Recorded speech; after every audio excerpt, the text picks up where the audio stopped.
कृष्ण कृष्ण हरे हरे। कम्ती हल्ला गर है, बेसी नगर। हरि ओम नमो भगवते वासुदेवाय। एउटा मार्मिक भजन छन्, यो हाम्रो सबैलाई पछि यो लागू हुने भजन है। यो जिन्दगी ओइलायो सानी, हेर्दा हेर्दै गयो जवानी। यो जिन्दगी ओइलायो सानी, हेर्दा हेर्दै गयो जवानी। कालो कपाल सेतै भयो, फुल्यो जुङ्गादारी। हिँड्ने डुल्ने शक्ति छैन, टाढा भयो बारी। कालो कपाल सेतै भयो, फुल्यो जुङ्गादारी। हिँड्ने सक्ने शक्ति छैन, टाढा भयो पारी। मुख पनि थोते भयो, गयो सबै दाता। सधैँभरि गला लाग्छ, निलिँदैन भात। यो जिन्दगी ओइलायो सानी, हेर्दा हेर्दै गयो जवानी। गाउँघरका साथी भाइले बुढो भन्न थाले, मेरै जस्तो उमेरमा टिकट काटे बाले। टाउको पनि साह्रै दुख्छ नसा चर्काएर, घरमा सबले हेर्न थाले आँखा तर्काएर। काम गर्ने शक्ति छैन, बुढोपन भयो। हिँड्दा हिँड्दै डुल्दा डुल्दै बुढेसकाल भयो। पहिला सबै राम्रो मान्थे, त्यसै बित्यो दिन। त्यो दिनले पल्टा खाए, हुने भयो हिँड। यो जिन्दगी ओइलायो सानी, हेर्दा हेर्दै गयो जवानी। हेर्दा हेर्दै गयो जवानी। लाठी टेक्दै हिँड्ने भयो, थामिँदैन जेउ। घरमा सबै रोप्न थाले कलहको बिउ। काम गर्ने शक्ति हुँदा सबले राम्रो मान्थे, हेलो हेलो माई फादर कमियर भन्थे। शरीर पनि कामी रहन्छ, ताकत छैन जिउमा। घरमा सधैँ बज्र पर्छ, सानो एउटा न्युमा। हिँड्ने डुल्ने शक्ति छैन, कसरी काट्नु दिन। कहाँ गई दैव अब आइजलिन। यो जिन्दगी ओइलायो सानी, हेर्दा हेर्दै गयो जवानी। हो हेर्दा हेर्दै गयो जवानी। आँगन पनि टाढो भयो, छिमे आँगन पनि पर भयो, छिमेकी भयो टाढा। सोझिएर हिँड्छु भन्छु, ठाडिँदैन ढाडा। उठ्न सक्ने शक्ति छैन, उड्छु भित्तो समय। हात गोडाको मासी सक्यो, हिँड्छु गोडा समय। भात मुसेर खान्छु भन्छु, नाकमा पुग्छ हात। हात कामेर थरथर हुन्छ, छचल्किन्छ भात। यस्तै दुःख कष्ट भोग्दै बिताउँदैछु दिन। घर परिवार मान्न थाले सधैँ घिन। त्यतिका दिन याद आउँदा, बितेका ती दिन याद आउँछ। मनमा लाग्छ ढुक्क, आफ्नै शरीर नै गर्छु सुक्का सुक्का। यो जो जिउ पनि सबै सुकिसक्यो, चौरी परे गाला। हिँड्ने सधैँ मिल्ने शरीर, हड्डीसँगै मिल्ने भए शरीरको छाला। हिँड्छु भनी हिँड्नु भनी सकिँदैन, घुँडा भुइँमा झर्छ। घर बस्यो घर परिवार झर्को फर्को गर्छन्। घरमा नडेर भित्र बाहिर भित्र गर्छु, लट्ठी अघि सारे। मुटुभित्र गाँठो पर्छ, रुन्छु आँसु झरी। यो जिन्दगी बुढो भो अब, आफ्नै आँगन हुने भो दुर्लभ। यो जिन्दगी ओइलायो सानी, हेर्दा हेर्दै गयो जवानी। हरे कृष्ण गोविंद हरे मुरारी, हे नाथ नारायण वासुदेवम अनंत वैकुंठ मुकुंद कृष्ण गोविंद दामोदर माधवेति। नमो भगवते वासुदेवाय।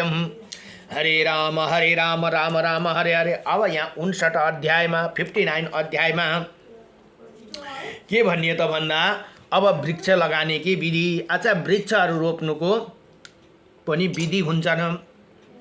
जस्तै बर पिपल वृक्ष लगाएर विवाह गराइन्छ नि, त्यसको पनि विधि हुन्छन्, यहाँ बताउनुहुन्छ। अब ऋषियों भन्नुहुन्छ, हे सुताजी, अब आप हमें विस्तार के साथ वृक्ष लगाने की यथार्थ विधि बताइए। विद्वान किसी विधि से वृक्ष लगाना चाहिए तथा वृक्षारोपण करने वालों को लिए जिन लोगों की प्राप्ति बतलाई गई हो उन्हें आप इसी समय हम लोगों को बताइए भनेर यहाँ ऋषि मुनिहरूले सुताजीसँग प्रार्थना गर्नुभयो। सुताजी भन्नुहुन्छ, यही प्रश्न जब मनु ने मत्स्य भगवान को किया था तो इसे उसने मत्स्य भगवान ने कहा था, एक जगदीश्वर मैं बीच में बगीचे में वृक्षों के लगाने की विधि तुम्हें बतलाता हूँ। तागड़ की प्रतिष्ठा के विषय में जो विधान बतलाता गया उसी समान सारे विधि समझना चाहिए। इनमें से भी रीति ज्वाह मंडप सामग्री और आचार्य की पूर्वत रखे उसी प्रकार सुवर्ण अघि भने जस्तै पारेर वेदीहरू बनाउनु पर्दछ और चन्दनद्वारा ब्राह्मणों को पूजा भी करना चाहिए। रोपे गए पौधों को सर्व औषधि मिश्रित, एउटा सर्व औषधि भनेर हुन्छ है, त्यो मिश्रित त्यसलाई मिलाएर जल में सिंचे, फिर उसके ऊपर दही और अक्षता उसे बाद उन्हें पुष्प मालाओं के अलंकृत करे, वस्त्र से परिवेष्टि कर दे। सोने की सुई से सबका कर्णभेद करे। सुन को सुई सानो बनाएर कर्णभेद गर्नुपर्छ। उसी प्रकार सोने की ही सलाई से अंजन भी लगाना चाहिए। 7 अथवा 8 सुवर्ण के फल बनवाए, फिर इन फलों को साथ सभी वृक्षों को वेदी पर स्थापित करे और वहाँ गुलर का धूप देना चाहिए। माना गया है कि वृक्षों को पृथक पृथक ताम्र पात्र में रखकर उन्हें सप्त धनिया से आवृत करे तथा उन्हें ऊपर वस्त्र और चंदन चढ़ाए और नरेश इसी प्रत्येक वृक्षों के पास कलश स्थापना करे और कलश में सुवर्ण खंड डाले, फिर बलि प्रदान करे और उसे पूजा करे। रातों में विद्वान दी जातियों द्वारा इंद्रादि लोकपाल तथा वनस्पति को नियमित वित्तासार हवन कराए। तदंतर दूध देने वाला एक गौ लाकर उसे श्वेत वस्त्र उड़ाई, उसे मस्तक पर सोने की कंगली लगाई। कहाँ सिंगों की सिंगा सोने से मुड़े हुए उसी दोहन के लिए काँसा की दोना हुन, काँसाको पात्र के अरे जुन हामी दुधेरी भनिन्थ्यो, उहिले दुधेरी भन्थ्यो, त्यो दुधेरी चाहिँ काँसाको पात्रको हुनुपर्दछ भनेर यहाँ बताउनु भयो। प्रस्तुत करे इसी प्रकार अत्यंत शोभा संपन्न उसी गौ का उत्तर भी मुख खड़ी करके वृक्ष के बीच में छोड़ दी। तत्पश्चात श्रेष्ठ ब्राह्मण को बाजे और मंगलिक गीतों का ध्वनि साथ अभिषेक मंत्र तीनों वेद का वरुण संबंधी ही ऋचाए पढ़ते हुए उसी कलश के जल यजमान के अभिषेक करे। अभिषेक के पश्चात यज्ञकर्ता पुरुष श्वेत वस्त्र धारण करे और अपनी सामर्थ्य अनुसार सावधानी पूर्वक गौ सोने की जंजीर कड़े अंगूठी पवित्र वस्त्र सैया उपयोगी समान तथा चरण पादुका देकर संपूर्ण ऋषित जनों का पूजन करे। इसके बाद 4 दिनों तक उन्हें दूध के साथ भोजन कराइए तथा सरसों के 2 दाने जौ और काले तिल से होम कराए। होम में पलास ढाक की लकड़ी उत्तम मानी, पलास भन्ने एउटा वृक्ष हुन्छ र ढाक पनि भनिँदो रहेछ त्यसलाई कि लकड़ी उत्तम मानी गई। वृक्षारोपण, यो वृक्षारोपण विधि है। अब विधि पूर्वक रोपिन्छ नि, वृक्ष रोपेर बर पिपल रोपेर विवाह गराइन्छ त्यो विधि यहाँ बताउनुभयो। पश्चात 14 दिन विशेष उत्सव करे, उनमें भी अपने शक्ति के अनुसार पुनः उसी प्रकार दक्षिणा दी। जो वस्तु आपके अधिक प्रिय हो भनेर यहाँ बताउनुभयो। ईर्षा छोडकर उसी का दान करे।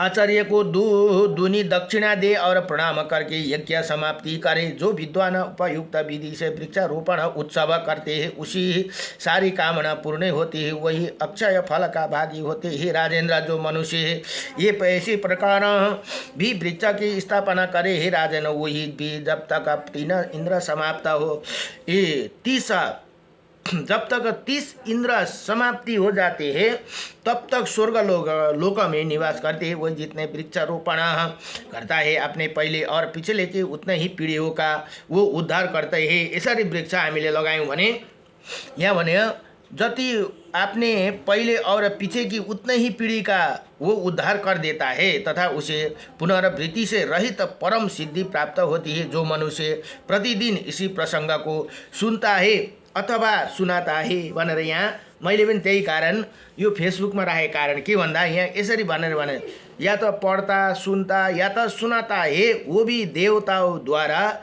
सम्मानित और ब्रह्मलोक में प्रतिष्ठित होते हैं भनेर यहाँ यसरी बताउनुहुन्छ पुराणमा।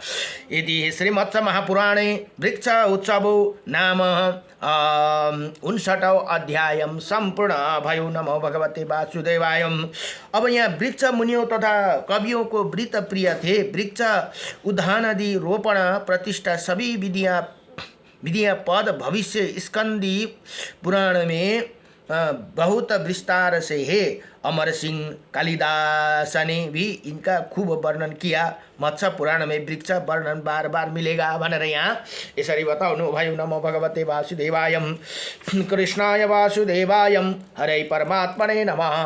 प्रणत क्लेशनाशाय गोविन्दाय नमो नमः। अब भोलिको प्रसङ्गमा 60 अध्यायमा यहाँ भन्नुहुन्छ अब सौभाग्य शयन व्रत तथा जगतधात्री सती की आराधना भनेर यहाँ बताउनुहुन्छ। भोलिको 60 अध्याय पनि बडो दिव्य प्रसङ्ग छन्। सौभाग्य शयन व्रत तथा जगतधात्री सती की आराधना भनेर यहाँ बताउनु भयो। नमो भगवते वासुदेवाय। कृष्णाय वासुदेवाय। अब भोलिको संवादमा मत्स्य भगवान र मनुको प्रसङ्ग छन्। मनुले प्रश्न सोध्नु भने मत्स्य भगवानले उत्तर दिनुहुन्छ। नमो भगवते वासुदेवाय। कृष्णाय वासुदेवाय हरे परमात्मने नमः। प्रणत क्लेशनाशाय गोविन्दाय नमो नमः। श्री कृष्ण गोविन्द हरे मुरारी हे नाथ नारायण वासुदेवम। र यहाँ भन्नुहुन्छ संगठन के संबंध में कुछ विचार। अब संगठन भन्ने एउटा मैले भेटाएको थिएँ यहाँ कहीँ पढ्दै लाँदा।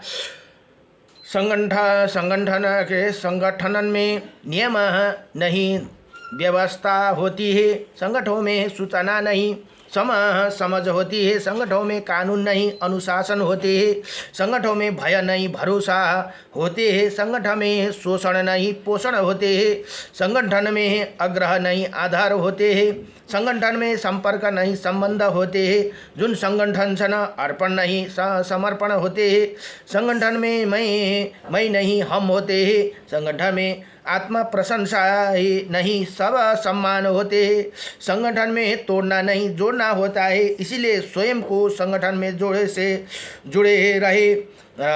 रहे सामाजिक हित के लिए ही व्यक्तिगत स्पर्धा और स्वार्थ के लिए नहीं, प्रशंसा सबकी करो निंदा किसी का नहीं करो भनेर यहाँ यसरी एउटा संगठनको विषयमा मैले कहीँ लेख भेटाएको थिएन, लेखेर ठक्क राखेको थिएँ।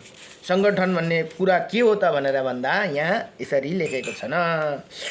नमो भगवते वासुदेवाय। मैले सानो अब हेर्नुहोस् पुराण पढ्दै गयो सबै कुरा त दिमागमा पस्दैन, तर कतिवटा कुराहरू है साना कुराहरू मैले पुराणमा भेटेपछि इम्पोर्टेन्ट कुराहरू यहाँ मैले लेख्ने गरेको छु। अब स्नान 4 प्रकारका और लाभ भनेर यहाँ बताउनु।